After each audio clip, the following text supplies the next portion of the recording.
Assalamualaikum warahmatullahi wabarakatuh. Hai.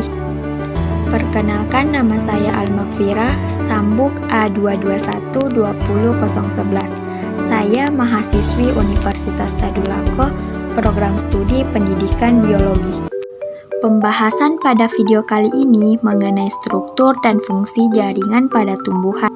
Jadi, jaringan-jaringan tersebut berkumpul menjadi satu dan membentuk organ tumbuhan. Nah, seperti yang kita lihat pada video ini, ada 3 organ utama pada tumbuhan.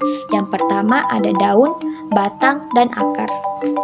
Ketiga bagian utama tumbuhan tersebut memiliki serangkaian tugas dan juga fungsi untuk menjaga kesehatan tumbuhan.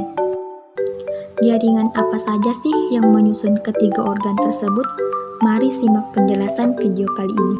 Yang pertama, kita akan bahas mengenai akar dan bagaimana struktur jaringan pada akar.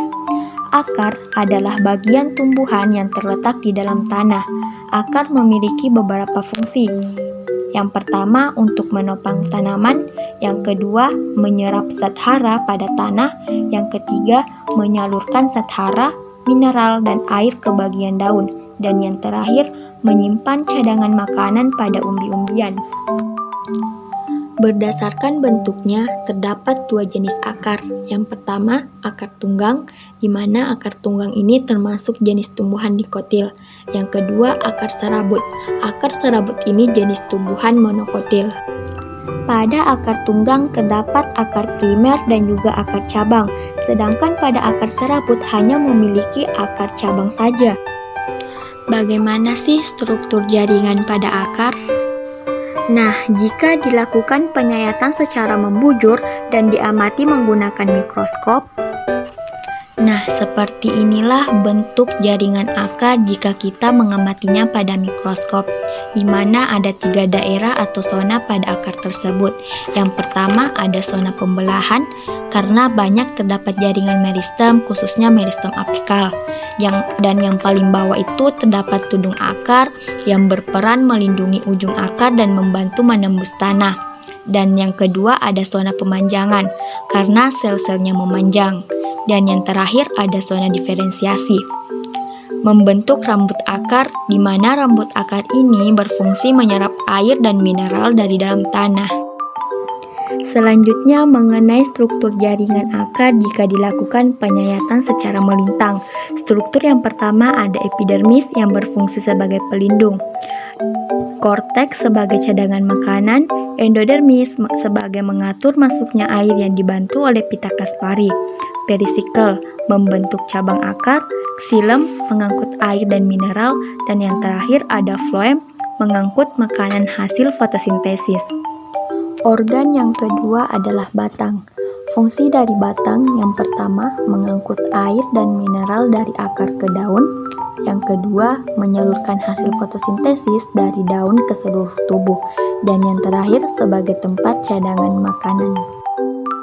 Untuk jaringan pada batang, baik dikotil dan monokotil sama-sama memiliki epidermis, korteks, xilem, dan floem, di mana epidermis berfungsi sebagai pelindung, korteks berfungsi sebagai cadangan makanan, xilem berfungsi sebagai mengangkut air dan mineral, sedangkan floem berfungsi mengangkut makanan hasil fotosintesis.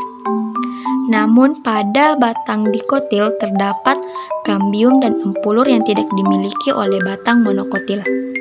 Organ yang selanjutnya adalah daun. Ada 3 fungsi daun bagi tumbuhan. Yang pertama sebagai tempat terjadinya proses pembuatan makanan bagi tumbuhan atau fotosintesis. Dan yang kedua sebagai alat pernafasan tumbuhan. Dan yang ketiga sebagai tempat pengeluaran uap air yang berlebih. Berdasarkan bentuk tulang daun, tumbuhan digolongkan menjadi 4 macam. Yang pertama, tumbuhan bertulang daun menjari, contohnya pada daun pepaya dan juga daun singkong. Yang kedua, tumbuhan bertulang daun menyirip, contohnya pada daun mangga dan juga daun jambu. Dan yang ketiga, tumbuhan bertulang daun melengkung, contohnya pada daun eceng gondok. Yang keempat, tumbuhan bertulang daun sejajar, contohnya pada daun jagung dan daun padi. Pembahasan selanjutnya mengenai struktur jaringan pada daun. Yang pertama ada epidermis, jaringan mesofil, dan berkas pengangkut. Yuk kita lihat bagian-bagiannya. Nah, yang pertama ada kutikula yang terletak di atas lapisan epidermis. Yang ditunjukkan oleh nomor 1, lapisan ini berfungsi untuk mengurangi penguapan air. Berikutnya ada epidermis yang berfungsi untuk melindungi bagian dalam daun. Epidermis terletak pada permukaan atas dan bawah daun sehingga disebut dengan epidermis atas yang ditunjukkan oleh nomor 2 dan epidermis bawah yang ditunjukkan oleh nomor 6. Pada epidermis bawah terdapat modifikasi menjadi stomata atau pada bagian yang ditunjukkan oleh nomor 7, berfungsi sebagai jalur keluar masuknya gas dan transpirasi.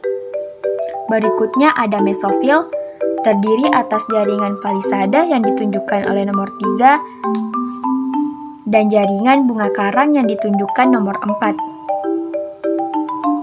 Jaringan palisada berfungsi untuk fotosintesis dan jaringan bunga karang berfungsi untuk fotosintesis, menyimpan hasil fotosintesis dan pertukaran gas. Selanjutnya berkas pengangkutan yang terbagi atas xilem dan floem.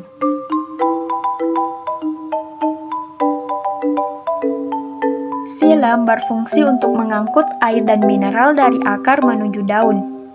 Floem berfungsi untuk mengangkut hasil fotosintesis dari daun ke seluruh bagian tumbuhan. Baiklah, materi ini sudah selesai ya teman-teman. Semoga materi ini bermanfaat. And thanks for watching. Sampai jumpa.